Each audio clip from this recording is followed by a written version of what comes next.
Okay mga kuys, sa mga mahiligon mga fishing ko mahimo ni tao og player kuys gamit ang PVC DIY. Magkatal ta dia og mga kuan kuys 2 inches.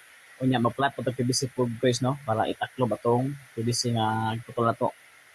Okay, mo ni siya kuys nga atong gikat kuys no. Ningin ni siya kuys na ato pa ni siya karong malihaan kuys pag mo ani. Sa ato sa nasang priman dia kuys kabaga-baga ug sa kuys. Sa cutter dia kuys. Mo din ni ako mga previous kuys nga nahimo kuys no.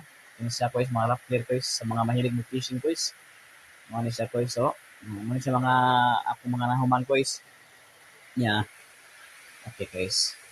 So diri nga part guys no naghimis ta sa atong hilingin guys para mo sulod ato na PVC nga atong ikat.